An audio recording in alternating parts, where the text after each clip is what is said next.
welcome back to my channel. I'm Ashley if you're new here, and if you're not, thanks for tuning back in to watch me. There's Cosmo. Hey buddy, come here. Come here. Come here. Come here. Come here. Say hi. Say hi. No. Say hi. Say hi. Is there still sirens out there? Huh? Yeah, there is. He doesn't like sirens. But anyways, hi, welcome back. So in today's video, I'm going to be going over and now he wants to play, the wishlist plants that I have. Oswald. Okay, let's try that again. I'm going to be going over my wishlist plants that I would love to have in my collection. So if you're interested in that, please stay tuned. Please give this video a thumbs up or thumbs down, depending on how you like it. And let's get started. Okay, first up is the Begonia Silver Dollar. Now, this plant is absolutely beautiful. I cannot get over the coloring of it. I think it is so pretty, and I hope it would be able to survive in my kind of environment. If not, I'll probably just put it in like a cute little box where it holds humidity and it should be okay. I do actually want to get into like a terrarium type situation, so it may do good in that kind of situation because I do have some plants on my list that are kind of in that terrarium kind of thing. So let's get to some more plants. So next up is a Ravenzz. Now, I know ZZs are fairly common and you can find a normal ZZ everywhere, but I just love the black color of the ZZ. It is so pretty, and I do really like darker plants. Like, I love purple kind of plants, so that would fit right in. And I mean, I don't even have a regular ZZ in my collection. I should probably get one, come to think of it. I don't know why I don't, but excuse me. I don't have one, but I would love to get a Ravenzz for sure. Now, another common one going up on the screen right now is a watermelon Peperomia. Now, I know you can get them pretty much everywhere. I actually saw them at Menards last weekend, and I didn't get it because I don't know why. I think I was just so shocked at how big the plant section was that I was just like, oh my gosh. But it's another plant that I would love to have. I love the coloring on it. It just seems like a really fun plant to have in my collection. Now, the other reason why I still have a list like this is because I don't have a lot of space.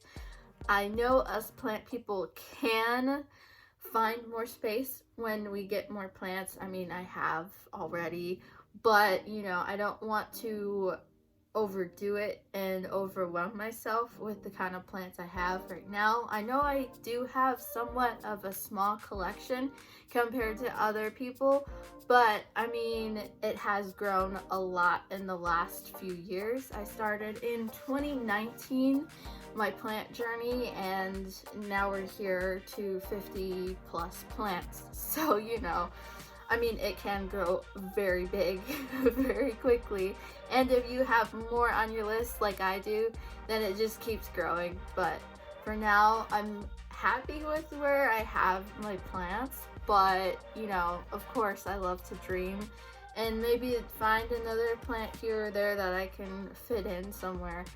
But anyways, I got off on a tangent, I'm sorry. Let me go to the next one. Now, the next one is a variegated Hindu rope. Now, this plant is expensive. It's on the more expensive side. I have way more expensive plants on my list, but I would love to get my hands on one. I have a regular Hindu rope over here somewhere. You've seen it in my videos, but I mean, it is beautiful, and I think it would add some really, really cool flair to my plant collection already. If there is one that is cheap enough, then yeah, I'll get one. Right now, I'm more of a budget kind of plant person. I have more common plants than I do, like, you know, rarer type plants, and if I can find a rarer type plant that is in my budget, then yeah, I'll get it. But I don't want to be spending a lot of money on plants right now, and some of the plants that I have on my wish list, like I said, are very expensive for this day and age of plant, what would you call it, like plant collection, I guess. But anyways, the variegated Hindu rope would be a beautiful addition to the family, and I would love to have it. Up next is a Tineke rubber tree. Now I have my own, I think it's, what is it, a black one? It's, oh no, I think it's a black one. Yeah, I think so. I have the black rubber tree, as you've seen, and that one had pests and it's coming back to life. All of my rubber trees seem to be doing that for some reason, and I have no idea why. I check my plants for pests all the time, but sometimes they just, you know, get past you and then you just don't notice it. So I would love to have a Tineke, and I think, I don't know where I would put it, especially here. You know, I would love to have a bigger Tineke, but you know, I'd probably only be able to afford like a little one, the one that I have right now, you know. But I mean, it's fun to watch it grow, and you know, if it turns into a huge tree while you still have it, then I mean, come on, that is a huge accomplishment. So I would love to have a Tineke for sure. Next on the list, now this is a terrarium type plant. I learned this from Harley G because I do watch her videos and I love her. That a lightning bolt jewel orchid is more of a terrarium type plant. And I mean, just look at how beautiful this plant is. I mean, it is stunning. The first time I saw it, I think my jaw dropped and I was just like, oh my gosh. It's like the lady from Friends. Oh my gosh. I totally forgot her name. Why did I forget her name? I don't even know. What is her name? What is her name? Now people are probably in the comments saying, oh my god, it's, you know, who is Janice? It's Janice. Yes, Janice from Friends.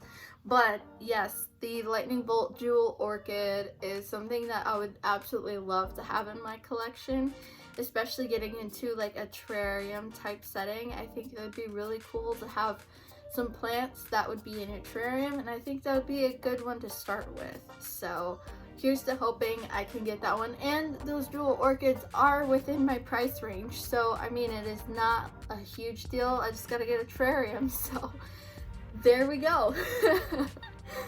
Up next is a black jewel orchid. Why would I want to say orchid? Orchard or orchid? I don't even know. But black jewel orchid. This plant is so pretty. Going back to like the kind of black purpley plants, it is another beautiful plant that I would love to have in my collection, and I'm pretty sure it would probably be another terrarium type plant. I would love to have it, and I think I would look at it all the time because it's just so pretty, especially with like the lines in it and like the coloring is just, it's drop dead gorgeous. It really is, and I would love to have that in my collection for sure, because I mean, all the plants I have right now are kind of like green and yellow, but I mean, I don't mind a nice hint of black, you know? I like some black in my life. Okay, up next on the list is the Hoya Curtisii. Now, I saw this on Etsy because I love shopping for plants on Etsy, and I love this plant. You know I'm a huge Hoya fan. I have lots of Hoyas. Probably not as much as a lot of people, but I do love my Hoyas. So this Hoya Curtisii is just so pretty. I love how it strings. I love the leaf design on it. It is so pretty, and I would love to have that in my collection. Now, I can't remember the price range of them, but I remember it being a bit more pricey. So like I said before, if I find one that would be within my price range, I would totally go for it and add it right away to my plant collection. But it is so pretty, and I would love to have it. Next up, which is a huge wishlist plant for pretty much everyone, is a Monstera Thai Constellation. These things are expensive, and I have tried to bid on a few of them, and I've gotten outbid many times, and I just can't get my hands on one. I am hoping that Costa Farms will have a good amount of them, because I heard that they are mass producing them, so hopefully they won't be all sold out before I get to them, which it probably will be, because I mean, it's just so pretty. Just look at it. It's just so freaking pretty.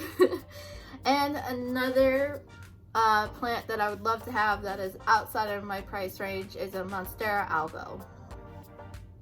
Another one that I cannot get my hands on because it is so freaking expensive. But I think that one has like the variegation gets super brown if it's not in the right kind of conditions, and I think I would be sad if one started to brown and I would be like, what's happening? Because I know I would probably be doing something wrong, or it's in the wrong lighting. But, you know, I think a Thai Constellation would be a bit more safe, in my opinion, because you wouldn't have to worry about the variegation as much. But, you know, an Albo is still on my list, but the Thai Constellation is definitely up there. And if I'm able to get my hands on one, it will be a fantastic day. I might cry. But for now, I am okay with my normal Monstera plant. I absolutely love Mama Monstera and my other Monsteras that I have around the house. But, you know, a Thai Constellation would definitely be up there on the list for sure. Now, the next plant that I would love to have is a Monstera Standleyana. I'm sure I'm saying that wrong, but it is so freaking pretty. I love the leaves. It kind of reminds me of my Monstera Peru that I have. I know it's kind of a different leaf design, but the Monstera Standleyana, yeah, I want that in my life so freaking bad. And it's kind of out of my price range right now, but you know, like I said, if one pops up that's in my price range, totally going for it, even if it's just a one leaf thing that I can watch grow. So sometimes you have to start small like that within the type of plants you want, especially ones that are in a higher price range like that. So, you know, sometimes you just gotta start from one leaf and go from there. And I've done that plenty of times, and it's pretty rewarding to watch the plants grow that you've been taking care of for so long. Up next is a Silvery Ann. Now, you know that I have a Argyrius that I got like 2 years ago. It was at Lowe's. I couldn't pass it up. I would love to have a Silvery Ann or an Exotica. Pretty much all of the plants that go down the list within the Scindapsus, Pictus, whatever category. I would love to have a Silvery Ann, and I can pick them up. They're a little more expensive, but they're in my price range. I think I can nab an Exotica from one of my favorite plant shops on Etsy for like 50 bucks. So I may do that coming up. I don't know. It's a pretty good sized pot. So, you know, it's just another one of those things where I can pick it up, but I still haven't, and they're just still on my wish list because I've been I've been very happy with my collection as of late. So, like I said, I didn't really want to overwhelm myself with more plants, but you know, if the moment pops up to be able to buy one, I definitely will. And next on my list is a Philodendron Brandi. Yes, a Philodendron Brandi. It's another one of those plants that is like sought after and people really want it. And I totally get why people would want this plant because it's so pretty and the leaves on it are just so pretty. Again, like I keep repeating myself because it's just so pretty. But that's another one that I would love to have on my list, and if I have to start with just like a 1 or 2 leaf cutting, so be it. That's how I started my Monstera Standleyana, over there. I'm sure I'm saying that wrong. It's Slitiacana. See, I don't even know how to say it, but that's how I started with mine. I got it as a cutting, and now it's kind of growing into a medium to small plant, and there you go. And I mean, I almost killed it overwatering it, and it's come back to life. So there you go. I should propagate it more actually, so I can get it into a fuller plant. Yeah, I should do that. Maybe next video I start cutting up all my plants and then propagating them and then showing my progress. Yes. I mean, these aren't like original video ideas. I think people just like watching them, you know. I'm getting off on tangents again. I'm sorry. So up next on the plant list, second to the last, is a Begonia Maculata. Now, I like this plant, and I've actually seen it at my local Lowe's. Like, they have tons of them, and I've been tempted to pick them up, but I haven't because I feel like my type of situation that I have right now, it doesn't have the humidity it would need to be able to survive, and I just don't want to see it die. I've had plenty of plants die on me for many different reasons, but I feel like this begonia would not do well in my situation, and you know, I don't really want to make it die and feel bad that I killed it. So that will be a plant where I can get my humidity up in a certain space and be able to just go from there and watch it grow. Because I mean, I do really love the color, and like the white shapes on it is just so pretty, and I think it would just be a really good statement piece again in my plant collection. Now, last but not least is a String of Spades.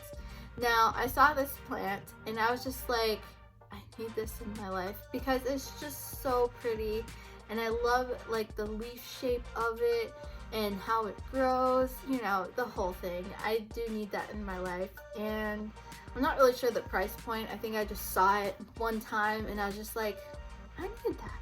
Because you know, sometimes when you're just cruising around the internet or like on Facebook groups or whatever, because I'm a part of like plant Facebook groups, and you see it and you're just like, I really like that, but then you don't get it because you just forget. That's how I am sometimes. Like, I just forget to pick up plants that I want, but you know, it's another wish list plant, and I'm not really sure what its needs are. I'm gonna have to look that up for sure, because when I got my string of turtles, I did not know that it needed humidity, and that's why it's dying. Like, I'm still learning my plant journey. I've only been doing it for like 2 years, probably a year and a half, somewhere in there.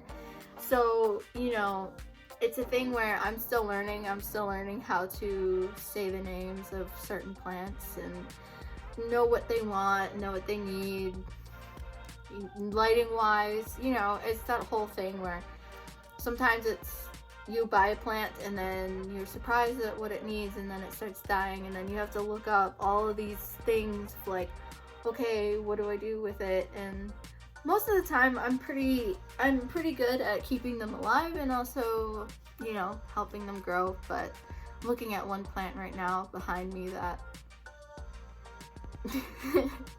it's my, why can't I remember? It's my Alocasia poly.